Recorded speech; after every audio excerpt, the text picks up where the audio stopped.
नमस्कार. आज आपण पंडित श्रीराम शर्मा आचार्य यांचे बच्चों को वह पढ़ाएं जो काम आए या पुस्तकावर बोलणार आहोत. हो, खूप महत्वाचं पुस्तक आहे हे. अगदी यातला जो शिक्षणाबद्दलचा दृष्टिकोन आहे ना, त्यावर आज आपण जरा सविस्तर बोलूया. नक्कीच. म्हणजे शिक्षण फक्त पदव्यांसाठी नको, तर ते खरं उपयोगी पडायला हवं. हो. आयुष्यात व्यक्तीला सक्षम बनवणारं, आनंदी करणारं, हा विचार आहे पुस्तकात. बरोबर, हाच मूळ विचार आहे. चला तर मग जरा अजून खोलवर बघूया हे विचार. पुस्तकात एक मुद्दा मांडलाय की आपली जी पारंपरिक शिक्षण पद्धत आहे, हा, जी म्हणजे एका विशिष्ट काळात बनली, ती आजच्या गरजा पूर्ण करतेच असं नाही. नाही, खरंय. काळ बदलला, गरजा बदलल्या. हो, त्यामुळे तिला अधिक समृद्ध आणि व्यावहारिक बनवण्याची गरज आहे किंवा संधी आहे असं म्हणूया. अगदी बरोबर बोललात. आणि व्यावहारिक म्हणजे काय हे पण महत्वाचं आहे. हो, तेच. काय अर्थ आहे इथे व्यावहारिकचा? म्हणजे फक्त पाठांतर करून परीक्षा दिली, मार्क मिळवले आणि विसरून गेलो असं नाही. तर आरोग्य कसं सांभाळायचं, आपलं मानसिक संतुलन कसं ठेवायचं, लोकांशी कसं वागायचं म्हणजे व्यवहार कुशलता, हो हो कुटुंबाप्रती, समाजाप्रती आपल्या काय जबाबदाऱ्या आहेत, कोणत्या कला आपल्याला आयुष्यात उपयोगी पडू शकतात, हे सगळं म्हणजे व्यावहारिक शिक्षण. अच्छा, म्हणजे हे सगळं शिकायला हवं. हो, असं शिक्षण मिळालं तर माणूस फक्त ज्ञानी नाही, तर खरंच समर्थ आणि समाधानी होतो. हे खरंय. पुस्तकात अजून एक निरीक्षण आहे बघा, की अनेक तरुण शिक्षण पूर्ण करतात, पदवी घेतात, घेतात. पण तरीही त्यांना त्यांच्या आवडीचं किंवा क्षमतेनुसार काम मिळवण्यासाठी अजून तयारी लागते. हो, हे दिसतं अनेकदा. स्किल गॅप म्हणतात तसं काहीसं. हो, किंवा स्वतःचा व्यवसाय सुरू करायचा असेल तरी थोडी व्यावहारिक कौशल्यांची जोड मिळाली तर नक्कीच फायदा होईल. करिअरमध्ये जास्त यशस्वी होऊ शकतील. इतकंच नाही, जे वडिलोपार्जित व्यवसाय आहेत किंवा घरातली कामं आहेत, त्यात पण ते जास्त सहजपणे आत्मविश्वासाने भाग घेऊ शकतील. अगदी. आणि याचं एक कारण कदाचित हे असू शकतं की आत्ताच्या अभ्यासक्रमात ह्या जीवनावश्यक गोष्टींचा समावेश अजून प्रभावीपणे करता येऊ शकेल. बरोबर. आचार्यजींच्या पुस्तकातून हीच प्रेरणा मिळते की आरोग्य जपणं, चांगल्या सवयी लावणं, मानसिक शांतता, पॉझिटिव्ह दृष्टिकोन ठेवणं, लोकांशी चांगलं वागणं, वेळेचं नियोजन, पैशांचं नियोजन, हो हो, हे सगळं महत्वाचं आहे. उद्योजकता, कामात टिकून राहणं, आळस टाळणं, उत्साही राहणं, नम्रता, हे सगळं शिक्षणाचा भाग असायला हवं. म्हणजे मग विद्यार्थी फक्त परीक्षेपुरते नाही तर आयुष्याच्या परीक्षेत पण यशस्वी होतील. अगदी, हाच उद्देश आहे. हा दृष्टिकोन खरंच खूप महत्वाचा आहे.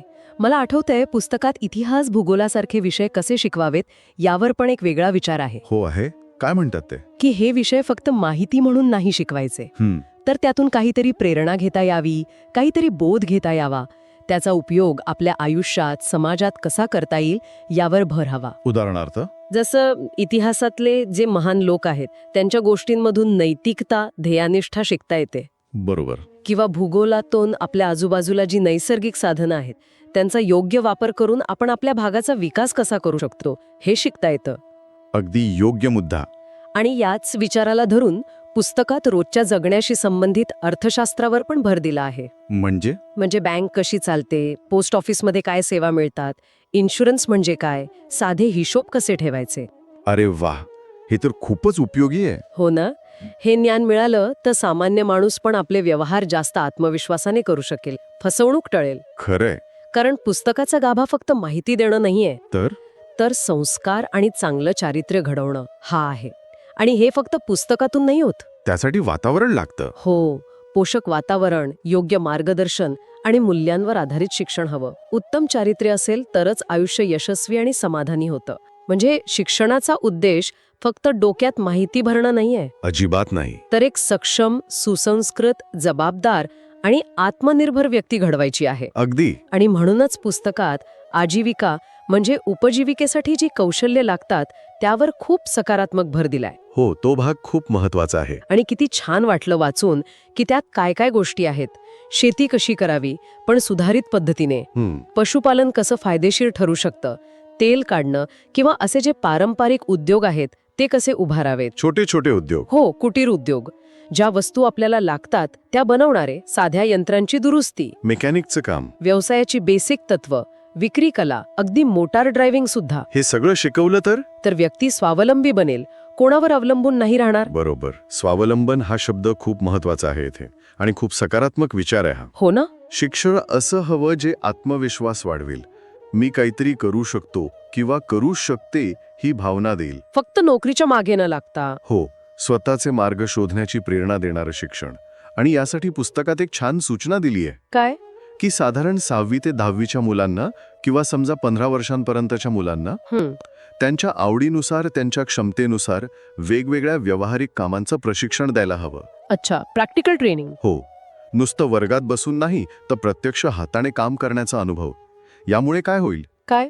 ते पुढे जाऊन फक्त नोकरी शोधणारे नाही राहणार, ते नोकरी निर्माण करणारे बनू शकतील किंवा स्वतःच्या पायावर उभे राहू शकतील. ही खूपच छान आहे. याच सकारात्मक विचारातून मुलींच्या शिक्षणाबद्दल पण खूप विचार मांडले आहेत पुस्तकात. हो, तो पण महत्वाचा भाग आहे. त्यांना गृहविज्ञान आणि गृहव्यवस्थापन शिकवण्यावर भर दिला आहे, जेणेकरून त्या घर कुटुंब जास्त चांगल्या प्रकारे सांभाळू शकतील, घरातलं वातावरण चांगलं ठेवू शकतील. आणि गृहविज्ञान म्हणजे फक्त स्वयंपाक नाहीये बरं का. नाही, तेच तर. त्यापुढे जाऊन घराचं बजेट कसं सांभाळायचं, खर्चावर नियंत्रण कसं ठेवायचं, मुलांचं संगोपन कसं करायचं, त्यांचं आरोग्य, त्यांचं मन. हो, विशेषतः गरोदरपणात, बाळंतपणात काय काळजी घ्यायची, घरात स्वच्छता, सुंदरता, एक सकारात्मक ऊर्जा कशी ठेवायची. किती महत्वाच्या गोष्टी आहेत ह्या. अगदी. यामागे विचार असा आहे की शिक्षण आपल्याला आयुष्यातल्या प्रत्येक भूमिकेसाठी तयार करतं. बरोबर. आणि स्त्री तर कुटुंबाचा आधार असते. तिला जर हे सगळं नीट माहिती असेल तर ती कुटुंबाला अधिक चांगला आधार देऊ शकते. आणि त्याचबरोबर मुलींना स्वावलंबी बनवण्यावर पण भर आहे. हो, नक्कीच. जसं शिवणकाम, विणकाम, भरतकाम आहे किंवा लोणची, मसाले बनवणं. हो, म्हणजे गृहउद्योग. हो, स्थानिक गरजेनुसार जे काही करता येईल ते शिकून त्यांना आर्थिकदृष्ट्या सक्षम करायचं. म्हणजे गरज लागली तर त्या कुटुंबाला मदत करू शकतील किंवा स्वतंत्रपणे सन्मानाने जगू शकतील. म्हणजे बघा, शिक्षण हे माणसाचा सर्वांगीण विकास करणारं साधन आहे. शारीरिक, मानसिक, बौद्धिक, व्यावहारिक आणि आत्मिक सुद्धा. म्हणजे आयुष्यातली आव्हानं स्वीकारायला आणि जबाबदाऱ्या पार पाडायला माणूस तयार होतो. अगदी. आणि हे सगळं होण्यासाठी योग्य वातावरण किती महत्वाचं आहे हे पण पुस्तकात सांगितलंय. हो, वातावरणाचा खूप परिणाम होतो. शिक्षण फक्त अभ्यासक्रमात नाही, तर शाळेचं, हॉस्टेलचं सगळं वातावरणच चांगलं हवं.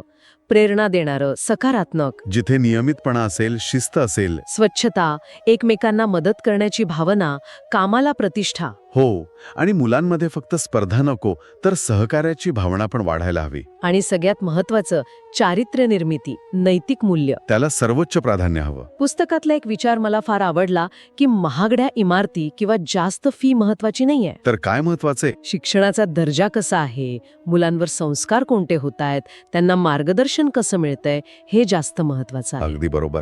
थोडक्यात सांगायचं तर पंडित श्रीराम शर्मा आचार्य यांच्या पुस्तकाचा जो गाभा आहे तो हाच की शिक्षण हे जीवनाशी जोडलेलं हवं, कौशल्यांवर आधारित हवं आणि मानवी मूल्यांवर उभं हवं. ते माणसाला फक्त माहितीचा साठा नाही बनवणार, नाही, तर एक जबाबदार, स्वावलंबी, समाधानी, उत्साही आणि समाजासाठी उपयोगी नागरिक घडवणार असावं. असं शिक्षण जे फक्त पोटा पाण्याचं साधन नाही, तर आयुष्य कसं जगायचं ही कला शिकवेल, आयुष्यात आनंद आणि समाधान मिळवून देईल. तर पंडित श्रीराम शर्मा आचार्य यांचं हे पुस्तक बच्चों को वह पढ़ाएं जो काम आए खरंच शिक्षणाकडे बघण्याचं एक खूप सकारात्मक, व्यावहारिक आणि मूल्यांवर आधारलेलं दृष्टिकोन देतं. हो, नक्कीच देतं. शिक्षण फक्त पुस्तकांपुरतं किंवा शाळेपुरतं नाही, तर ते आपल्या आयुष्याच्या प्रत्येक भागाला कसं जोडू शकतं आणि आपल्याला खरंच कसं सक्षम, समाधानी आणि यशस्वी बनू शकतं यावर विचार करायला लावणारं हे पुस्तक आहे.